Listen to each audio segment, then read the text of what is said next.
دیوار پر لگی گھڑی کی سوئی رحیم دین کے اعصاب پر ہتھوڑے کی طرح لگ رہی تھی۔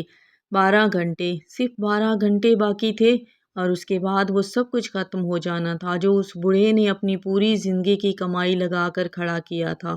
کمرے کے اندر سے ایک تیز غصیلے اور کانپتے ہوئے وجود کی آواز آئی، دیکھ لیا آپ نے؟ میں نہ کہتا تھا آپ کی یہ باتیں، یہ اصول اس مادی دنیا میں ردی کے ٹکڑے کے برابر ہیں۔ آج جب وقت آیا ہے تو آپ کا وہ توکل کہاں ہے؟ جائیں لائیں وہ سب کچھ جو اس وقت ہمیں چاہیے، ورنہ صبح کا سورج ہمیں کہیں منہ دکھانے کے قابل نہیں چھوڑے گا۔ ان الفاظ نے رحیم دین کے کلیجے کو چیر کر رکھ دیا۔ باہر رات کے 12 بج رہے تھے اور آسمان سے طوفانی بارش آفت بن کر برس رہی تھی۔ اندر وہ بندہ غصیلے اور بے بسی کی آخری حدوں کو چھو رہا تھا، جس نے چند دن پہلے رحیم دین سے بحث کی تھی کہ دنیا صرف طاقت اور پیسے سے چلتی ہے۔ ابا کھڑے کیا دیکھ رہے ہو؟ جاؤ پیر پکڑو، منتیں کرو، جھک جاؤ کسی کے آگے، لیکن اس تباہی کو روک لو۔ اندر سے ایک اور ہلا دینے والی چیخ ابھری۔ رحیم دین نے سر پر پرانا کمبل اوڑھا اور پاگلوں کی طرح باہر اندھیری رات میں نکل پڑا۔ اس نے قصبے کے بڑے چودھری کا دروازہ کھٹکھٹایا، شہر کے ایک سیٹھ کے آگے ہاتھ پھیلائے، لیکن رات کے اس پہر دل ہر کسی کا پتھر بن چکا تھا۔ کسی نے اندر سے گالی دی تو کسی نے نوکر سے کہہ کر اسے دھکے دلوا دیے۔ انسانوں کی اس بے حسی نے بوڑھے باپ کو اندر سے توڑ کر رکھ دیا۔ جب کوئی راستہ نہ بچا تو بھیگتا کانپتا ہوا رحیم دین قصبے کی اس پرانی مسجد کی طرف بھاگا جس کا دروازہ کبھی بند نہیں ہوتا تھا۔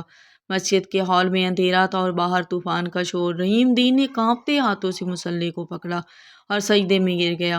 اس کی ہچکیاں بند گئی۔ مالک، زمین والوں نے اپنی اوقات دکھا دی، سب نے منہ پھیر لیا۔ میرا مان ٹوٹ گیا مولا۔ وہ اندر آخری سانسیں لے رہا ہے، یا یوں کہہ لیں کہ زندگی کی سب سے بڑی بازی ہار رہا ہے، اور کہتا ہے کہ دنیا صرف وسیلوں سے چلتی ہے۔ آج اسے دکھا دے کہ جب دنیا کے سب وسیلے بند ہو جائیں تو تیرا وسیلہ کیسے شروع ہوتا ہے۔ ایک رات کے 2 بجے جب رحیم دین سجدے سے سر اٹھا رہا تھا، مسجد کے باہر ایک ہولناک آواز گونجی۔ ایک تیز رفتار چمکتی ہوئی مہنگی گاڑی بے قابو ہو کر مسجد کی دیوار سے جا ٹکرائی۔ رحیم دین دھڑکتے دل کے ساتھ باہر بھاگا۔ گاڑی کا اگلا حصہ پوری طرح تباہ ہو چکا تھا۔ ایک سوٹ بوٹ والا شہر کا ایک بڑا اور امیر شخص باہر نکلا۔ اس کا ماتھا خون سے لت پت تھا اور شدید گھبراہٹ سے چیخ رہا تھا، کوئی ہے یہاں؟ میری مدد کرو، میں طوفان میں راستہ بھٹک گیا ہوں، گاڑی میں ایک زندگی ختم ہو رہی ہے، مجھے فوراً کسی بڑے گھر یا کسی اثر و رسوخ والے بندے کے پاس لے چلو، میں سب کچھ ہار چکا ہوں۔ رحیم دین نے اس شخص کو دیکھا اور پھر آسمان کی طرف۔ اس کے رونگٹے کھڑے ہو گئے۔ اللہ نے اس کی پکار کا جواب ایسے دھماکے دار انداز میں دیا تھا جس کا اس نے وہم و گمان بھی نہیں کیا تھا۔ اس زخمی امیر شخص نے جب رحیم دین کا پھٹا ہوا کمبل اور غریبانہ حلیہ دیکھا تو وہ مایوسی سے پیچھے ہٹا اور چلایا، تم جیسے غریب کے پاس میں وقت کیوں ضائع کر رہا ہوں؟ مجھے اس وقت کسی عام انسان کی نہیں، کسی جادوگر، کسی بڑے ڈاکٹر یا کسی ایسے بندے کی ضرورت ہے جس کے پاس وہ سب کچھ ہو جو میری گاڑی کی پچھلی سیٹ پر موجود وجود کو بچا سکے۔ طوفان نے مجھے برباد کر دیا، میں راستہ بھول کر یہاں مرنے کے لیے آ گیا۔ رحیم دین نے اس کا خون آلود ہاتھ پکڑا اور اس کی آنکھوں میں دیکھ کر کہا، شہر کے سیٹھ، تم راستہ بھولے نہیں ہو، تمہیں یہاں لایا گیا ہے، تمہاری گاڑی میں جو کوئی بھی ہے اسے میرے گھر لے چلو۔ طوفان میں آگے کوئی ہسپتال یا بڑا گھر نہیں ہے، تمہیں نہیں ملے گا۔ اس امیر شخص کے پاس کوئی چارہ نہیں تھا، وہ رحیم دین کے ساتھ گاڑی کی طرف بڑھا۔ تاریک کمرے کا راز کچھ ہی دیر کے بعد رحیم دین اس امیر شخص اور اس کی گاڑی میں موجود اس مقدس وجود کو لے کر اپنے اس چھوٹے سے گھر کے صحن میں پہنچا جہاں سے چند گھنٹے پہلے وہ مایوس ہو کر نکلا تھا۔ کمرے کا دروازہ کھلا، اندر گپ اندھیرا تھا اور وہی غصیلا کانپتا ہوا وجود اب بالکل خاموش دیوار سے ٹیک لگائے بیٹھا تھا، جیسے اس نے اپنی ہار تسلیم کر لی ہو۔ امیر شخص جیسے ہی اس اندھیرے کمرے میں داخل ہوا، اس نے ہڑبڑا کر موبائل کی ٹارچ جلائی۔ ٹارچ کی روشنی سیدھی اس کے وجود کے چہرے پر پڑی جو کمرے میں موجود تھا۔ وہ وجود کوئی اور نہیں، رحیم دین کا بیٹا عاصم ہی تھا، لیکن وہ بیمار نہیں تھا، نہ ہی اسے کوئی بخار تھا۔ عاصم کے سامنے زمین پر کاغذات کا ایک ڈھیر، نقشے اور کچھ قیمتی مہریں پڑی ہوئی تھی۔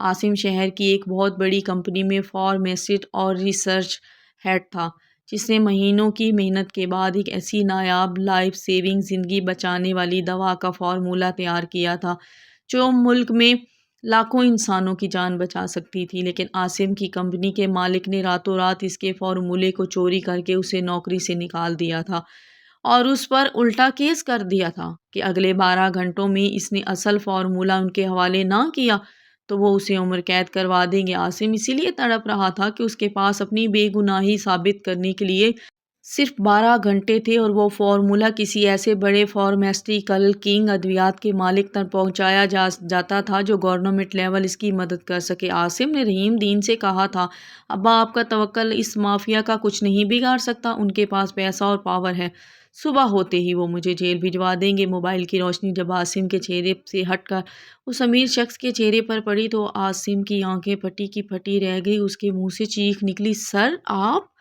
آپ یہاں کیسے؟ وہ امیر شخص جو طوفان میں راستہ بھٹک کر گاڑی کا ایکسیڈنٹ کروا کر وہاں پہنچا تھا، وہ کوئی عام بزنس مین نہیں تھا، وہ ملک کی سب سے بڑی ڈرگ اتھارٹی اور فارماسیوٹیکل ایسوسی ایشن کا chief executive SCO Shah Nawaz Khan تھا۔ شاہ نواز خان نے عاصم کو دیکھا، پھر رحیم دین کو دیکھا اور اس کے پاؤں لرز گئے۔ وہ وہیں زمین پر بیٹھ گیا اور بولا، عاصم تم اس بوڑھے کے بیٹے ہو؟ میں طوفان میں گھیر کر یہاں کیوں آیا؟ اب مجھے سمجھ آئی۔ میری گاڑی کی پچھلی سیٹ پر میری اکلوتی بیٹی ہے جسے ایک نایاب زہر نے متاثر کیا ہے اور پورے ملک میں اس زہر کا اینٹی ڈوز تریاک صرف اس فارمولے میں ہے جو تم نے ایجاد کیا تھا۔ مجھے تمہاری کمپنی کے مالک نے بتایا تھا کہ تم فارمولے کو لے کر بھاگ گئے ہو اور تم ایک مجرم ہو۔ میں خود تمہارے فارمولے کی تلاش میں نکلا تھا اور اپنی بیٹی کو بچا سکوں، لیکن طوفان نے مجھے جہاں لا پٹکا۔ شاہ نواز خان نے تڑپ کر عاصم کے ہاتھ پاؤں پکڑ لیے۔ میری بیٹی کی سانسیں اکھڑ رہی ہیں، وہ گاڑی میں ہے، خدا کے لیے اس کا تریاک تیار کر دو، میں اس وقت تمہاری بے گناہی کا آرڈر سائن کر دیتا ہوں اور اس مافیا کو جیل بھجواتا ہوں، بس میری بچی کو بچا لو۔ تکمیل توکل عاصم نے ہاتھ کانپنے لگے۔ اس نے اسی وقت کمرے میں موجود اپنی چھوٹی سی ہوم لیب سے وہ دوا نکالی جو اسے بچا کر رکھی تھی۔ وہ بھاگ کر گاڑی میں موجود لڑکی کو دی۔ چند ہی منٹوں میں لڑکی کی حالت سنبھلنے لگی۔ شاہ نواز خان کی آنکھوں سے آنسو جاری تھے۔ اس نے وہیں بیٹھے بیٹھے اپنے فون سے، جس کے سگنل معجزاتی طور پر آ چکے تھے، اعلیٰ حکام کو کال کی، عاصم کی بے گناہی ثابت کی اور اس چور کمپنی کے سیل ہونے کے احکامات جاری کروائے۔ 12 گھنٹے ختم ہونے سے پہلے ہی عاصم پر آنے والی تباہی ہمیشہ کے لیے ٹل چکی تھی اور اس کا فارمولہ اب سرکاری سرپرستی میں لاکھوں انسانوں کی جان بچانے کے لیے تیار تھا۔ جب شاہ نواز خان اپنی بیٹی کو لے کر رخصت ہونے لگا تو عاصم وہی مسلح پر بیٹھے اپنے بوڑھے باپ کے قدموں میں گر گیا۔ اس کی ہچکیاں بندھ گئی تھیں۔ وہ روتے ہوئے کہہ رہا تھا، ابا مجھے معاف کر دیں، میں اندھا تھا جو سمجھتا تھا کہ دنیا صرف وسیلوں سے چلتی ہے۔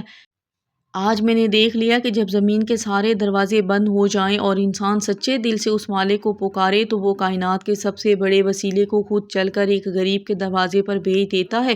رحیم دین نے مسکرا کر بیٹے کے سر پر ہاتھ رکھا اور آسمان کی طرف دیکھ کر کہا، بے شک میرا رب مصلحتوں کو جاننے والا اور بہترین وسیلہ بنانے والا ہے۔ آپ کو یہ ہمارا واقعہ کیسا لگا کمنٹ باکس میں ضرور بتائیے گا، اور نیکسٹ واقعہ آپ کو کس ٹاپک پر چاہیے وہ بھی ضرور بتائیے گا۔ اگر آپ نے چینل کو ابھی تک سبسکرائب نہیں کیا تو جلدی سے سبسکرائب کر لیں اور ویڈیو کو لائک بھی کر دیں۔ ایک پیارا سا کامنٹ کر کے اپنی رائے کا اظہار ضرور دے دیا کریں تاکہ مجھے پتہ چلتا رہے کہ آپ کو میری سٹوری، میری وائس آپ کو کیسی لگ رہی ہے۔ ملتے ہیں ایک نئے سٹوری، نئے واقعے کے ساتھ، تب تک اپنا بہت سارا خیال رکھیے گا، دعاؤں میں مجھے بھی یاد رکھیے گا۔ اللہ حافظ۔